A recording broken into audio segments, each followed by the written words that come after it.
Hi everyone, good afternoon. I Neha Gupta welcome you all to my YouTube channel StudyMate Neha. तो दोस्तों आज हम Indian polity की class 32 discuss करने वाले हैं।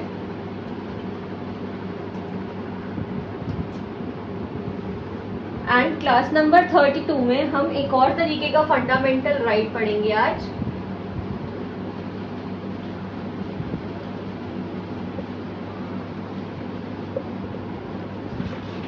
आप सभी को पता है ना, इतनी क्लासेस से हम फंडामेंटल राइट्स को ही डिस्कस कर रहे हैं। तो आज जो हम अलग तरीके का फंडामेंटल राइट पढ़ेंगे वो है right to constitutional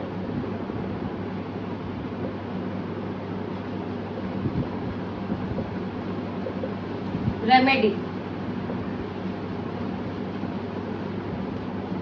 and article के पॉइंट ऑफ व्यू से देखा जाए तो ये कौन से आर्टिकल में मेंशन्ड है? Article 32 of the Indian constitution. ये पढ़ने से पहले एक बहुत इंपॉर्टेंट चीज ध्यान में लानी जरूरी है कि जो डॉक्टर B.R. अम्बेडकर थे,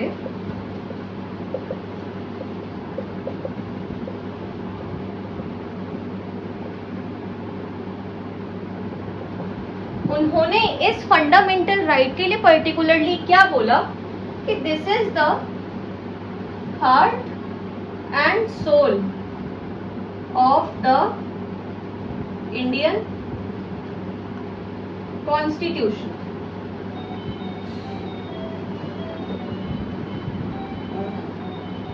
तो उन्होंने ये स्टेटमेंट क्यों पास करी? ये बहुत ज्यादा इंपॉर्टेंट है ये जानने के लिए कि इसका पूरा जो ये राइट है, राइट टू कॉन्स्टिट्यूशनल रेमेडी, उसकी क्या रेलिवेंस है, उसका क्या सिग्निफिकेंस है। हम इतने दिनों से फंडामेंटल राइट की बात कर रहे हैं कि they are given to all citizens of India, they are important to each and every person living in India, जिससे वो अपनी ह्यूमन डिग्निटी मेंटेन कर पाए, अपने आप को डेवलप कर पाए, अपने आप को ठीक से इंडिया में रख पाए। मतलब ये सब तो हमने इंट्रोडक्टरी क्लास में पढ़ ही गया था कि फंडामेंटल राइट्स क्या होते हैं, क्यों इंपॉर्टेंट होते हैं, उनके क्या अलग अलग फीचर्स होते हैं। ठीक है, आपने राइट्स तो दे दिए, बट कुछ ऐसे गवर्नमेंटल एक्शंस हो सकते हैं या फिर एक इंडिविजुअल की तरफ से दूसरे इंडिविजुअल की तरफ ऐसे कुछ एक्शंस हो सकते हैं जिनसे उन फंडामेंटल राइट्स के वायोलेट होने के चांसेस बन जाते हैं।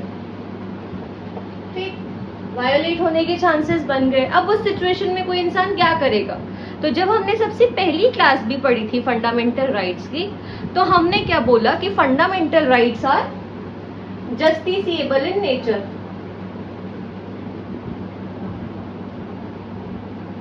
कि फंडामेंटल राइट्स जो है वो जस्टिसिएबल इन नेचर होते हैं। जस्टिसिएबल इन नेचर से हमने क्या मतलब समझा था कि अगर मेरे को ऐसा लगता है कि मेरा कोई भी फंडामेंटल राइट वायोलेट करा जा रहा है तो I can move to any court, and चाहे तो मैं सीधा सुप्रीम कोर्ट को भी इस चीज के लिए अप्रोच कर सकती हूँ। तो ये तो हो गया आपका जस्टिसिएबल का मतलब। तो जो डॉक्टर B.R. अम्बेडकर थे, उन्होंने बोला कि जो राइट टू कॉन्स्टिट्यूशनल रेमेडी है ये heart and soul of the Indian constitution. Indian constitution का एक ब्रॉड मोटिव अगर हम कॉमन लैंग्वेज में बोले तो क्या है कि इंडिया ठीक से रन करे एंड जो इसमें रह रहे लोग हैं वो खुशहाल रहे। तो जो कॉन्स्टिट्यूशनल रेमेडीज का राइट है वो यही राइट है कि अगर किसी इंसान को लगता है कि उसका फंडामेंटल राइट वायोलेट करा गया है तो वो किसी भी कोर्ट में जाकर उस चीज के लिए अपील कर सकता है, चाहे तो वो डायरेक्टली सुप्रीम कोर्ट से भी अपील कर सकता है। तो यही है आपका आर्टिकल 32 में मेंशन। ये तो हो गया आपका सुप्रीम कोर्ट के संदर्भ में, मतलब उसके कॉन्टेक्स्ट में। बट जैसे जो हाई कोर्ट्स होते हैं, कोई इंसान उनके पास भी जा सकता है। तो इसके कॉन्टेक्स्ट में आप कौन से आर्टिकल को रिलेट करते हो? Article 226 of the Indian constitution. तो मतलब आर्टिकल 32 के अंडर आपका supreme court and article 226 of the Indian constitution के अंडर आपका कोई भी स्टेट का हाई कोर्ट गवर्नमेंट को ऐसे डायरेक्टिव्स दे सकता है या फिर ऐसे ऑर्डर्स पास कर सकता है जिससे जो अग्रीव्ड पर्सन है, जिसके फंडामेंटल राइट्स वायलेट हुए हैं, उसका कुछ सॉल्यूशन मिल पाए। ओके। और ये कहा जाता है कि जो सुप्रीम कोर्ट है आपका, it acts as a protector and a guarantor of your fundamental rights. And जब हम राइट टू कॉन्स्टिट्यूशनल रेमेडी की बात करते हैं, जिसमें हम SC एंड HC की बात करते हैं, that is supreme court and high court, तो ये कुछ स्पेशल ऑर्डर्स भी पास कर सकते हैं, जिनके लिए आप एक स्पेसिफिक वर्ड यूज करते हैं जो कि काफी ज्यादा इंपॉर्टेंट भी है, जिन्हें रिट्स कहा जाता है, WRITS। At present we have 5 kind of writs, जिनके बारे में अब हम डिटेल में डिस्कस करेंगे, जो कि एग्जाम पॉइंट ऑफ व्यू से बहुत ज्यादा इंपॉर्टेंट है। मतलब मेरे को ऐसा लगता है कि पॉलिटी का जो सेक्शन होता है पेपर्स में, उनमें रिट्स से तो लेकर मतलब क्वेश्चन अक्सर पूछ ही लिया जाता है। इतने SSC एग्जाम्स भी होते हैं, उसमें भी ये रिट्स के बारे में पूछते हैं कि ये जो प्रोविजन है ये कौन से रिट के अंडर है। तो अभी हम 5 रिट्स को डिटेल में पढ़ेंगे। जब हम रिट्स की बात करते हैं, देन वी प्रोसीड फर्दर। तो सबसे पहले तरीके का रिट क्या है?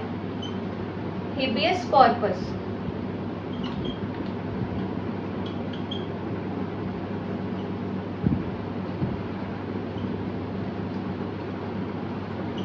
और अगर लेटिन में इसका मतलब अगर हम ट्रांसलेट करते हैं तो इसका मतलब क्या आता है? To have the body of. इसका क्या है सिंपल भाषा में मतलब? इसका मतलब ये है कि कोई भी इंसान है XYZ, उसको डाल दिया जेल के अंदर, ठीक है? तो नॉर्मली मतलब जैसे उसको डिटेन कर दिया है, that person is now subject to detention, उसको अरेस्ट कर लिया गया है। तो वो पर्सन जो है, ऐसा नहीं कि अब वो अरेस्ट हो गया, अब उसके लिए आगे कोई स्कोप ही नहीं है। अगर कोर्ट को सही लगता है तो वो ये कहती है कि वो उस जो इंसान अरेस्ट हो चुका है उसे फिजिकली कोर्ट के सामने प्रेजेंट करा जाए, उसका पूरा केस स्टडी करा जाता है। एंड अगर कोर्ट को ये लगता है कि जो उसकी डिटेंशन करी गई है वो अनलॉफुल बेसिस पर कर दी गई है, तो वो इंसान को छोड़ा भी जा सकता है। Then that person could also be set free, कि हाँ आपकी इसमें कोई गलती नहीं है, अब आपको इस केस से हमने आजाद कर दिया है। तो अगर वो इंसान ऐसा पाया जाता है कि उसका कोई दोष ही नहीं था और उसको फालतू में ही अरेस्ट कर लिया गया, तो उस इंसान को छोड़ भी दिया जाता है। And this is also called bulwark of individual liberty against arbitrary detention। इसका मतलब यही है कि ये एक तरीके का सभी इंडिविजुअल्स के पास एक सेफ गार्ड है अगेंस्ट आर्बिट्रेरी डिटेंशन, कि आपको कोई भी अंधाधुंध ऐसी जेल में बंद नहीं करवा सकता। आपके पास पूरा का पूरा राइट है फिजिकली कोर्ट के सामने प्रेजेंट होने का, अपनी पूरी अपील करने का कि ये केस है, एंड वो भी उस चीज़ को पूरा स्टडी करते हैं। एंड अगर उनको ये लगता है कि आपकी जो डिटेंशन है वो अनलॉफुल मैनर में हुई है, तो आपको फ्री भी कर दिया जाएगा। And it is also applicable in the case of preventive detention. And more over ये देखा जाता है कि जो पिटीशन है वो कंसर्न इंडिविजुअल ही फाइल करता है।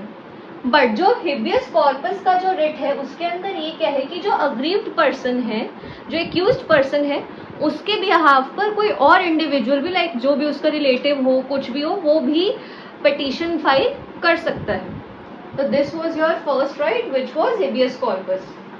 Now we move on to the second writ. जो आपका दूसरा रिट है उसको क्या कहते हैं? Mandamus.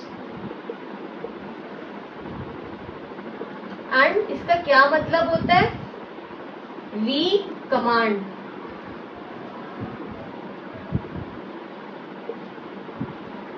And it is also known as wakening call.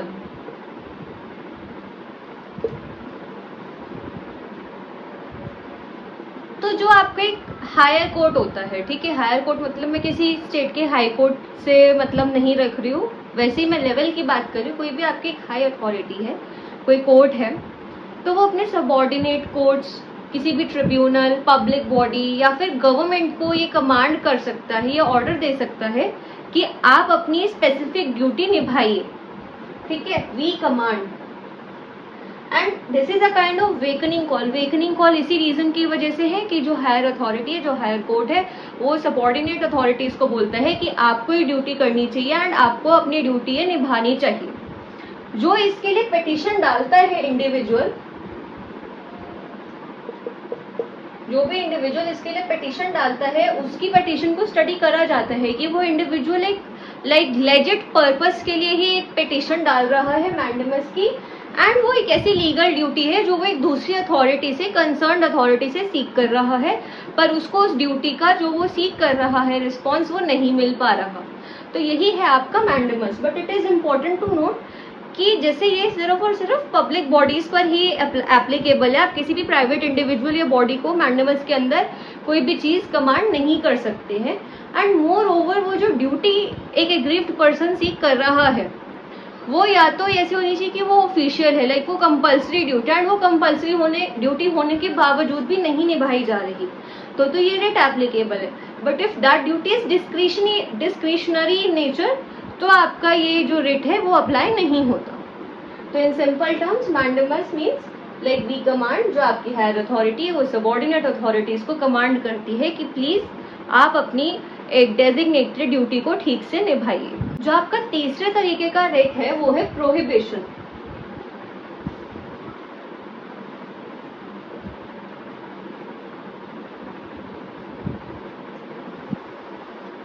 To inhibit और टू स्टॉप। इसमें क्या होता है, देखो पहले पॉइंट में हम ये देख लेते हैं कि जो ये प्रोहिबिशन का रेट है ये किसी भी तरीके की एडमिनिस्ट्रेटिव या लेजिस्लेटिव बॉडी पर एप्लीकेबल नहीं होता। ये सिर्फ और सिर्फ judicial and quasi judicial bodies पर ही एप्लीकेबल होता है।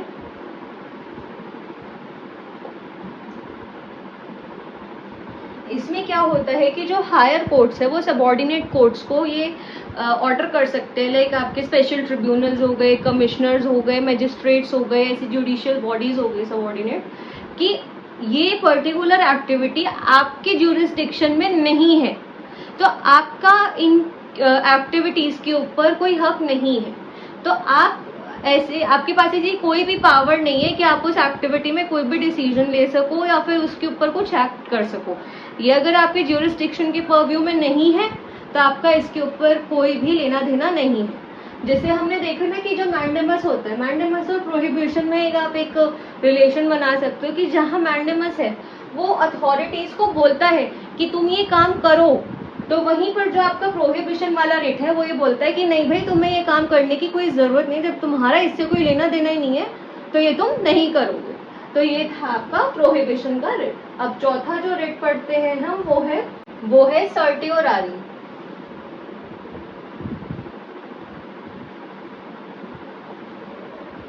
which means to certify. It is a kind of curative writ, cure एक तरीके का।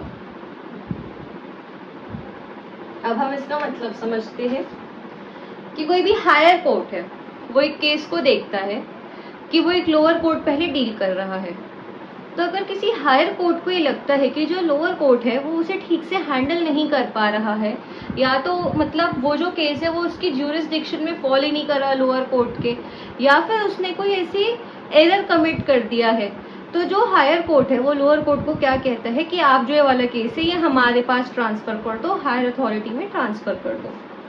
ये देखना जरूरी है कि पर जो ये सर्टियोरारी का रेट है वो किसी भी तरीके की लेजिस्लेटिव बॉडी पर एप्लीकेबल नहीं है और किसी भी प्राइवेट इंडिविजुअल पर ये एप्लीकेबल नहीं है। ये किस पर एप्लीकेबल है? Judicial, quasi judicial and administrative bodies पर ये एप्लीकेबल है। बट जो एडमिनिस्ट्रेटिव बॉडीज है, लाइक हमने देखा ना जो प्रोहिबिशन वाला जो रेट था, इसमें ये वाला जो रेट है ये एडमिनिस्ट्रेटिव या लेजिस्लेटिव बॉडीज पर एप्लीकेबल नहीं है। पर जैसे जो सर्टियोरारी था, इस वाले रेट का क्या था कि 1991 के बाद ऐसे प्रोविजन बनाए गए कि जो ये वाला रेट है ये अब एडमिनिस्ट्रेटिव बॉडीज पर भी एप्लीकेबल होगा। ये आपके हो गए 4 तरीके के रिट। 5वें के लिए मैं थोड़ी ऊपर ही जगह बना देती हूँ, यहीं पर ही लिख देती हूँ। 5वां रिट है आपका को वोरोंटो।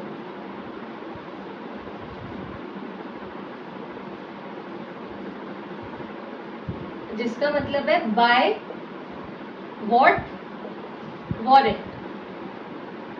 इसका सिंपल मतलब ये है कि इसमें आपकी जो पब्लिक ऑफिस है एंड जो इसमें काम कर रहा ऑफिशियल है, उसकी आप एक लीगैलिटी चेक करते हैं कि भाई मतलब वो इस चीज के लिए एलिजिबल है भी या नहीं है, उस ऑफिस में बैठने के लिए वो एलिजिबल है भी या नहीं है। एंड अगर वो पर्सन, वो ऑफिशियल या फिर वो पब्लिक ऑफिस इनएलिजिबल माना जाता है तो वो उसे रिमूव भी कर सकते हैं कोर्ट्स। तो friends, these were your 5 writs. And इससे पहले हमने आर्टिकल 32 डिस्कस करा, फंडामेंटल राइट डिस्कस करा, राइट टू कॉन्स्टिट्यूशनल रेमेडीज, जिसमें कोई भी अफेक्टेड पर्सन जिसे ऐसा लगता है कि उसका किसी भी तरीके का फंडामेंटल राइट वायलेट हुआ है तो वो किसी भी कोर्ट के पास अपील लेकर जा सकता है for the solution of the problem that has been arised. So friends, this was your video, and if you are liking the content, if you are liking the way in which I am teaching, then please आप videos को like और share ज़रूर करें, अपनी friends and family के साथ share करें and channel को भी सब्सक्राइब करें.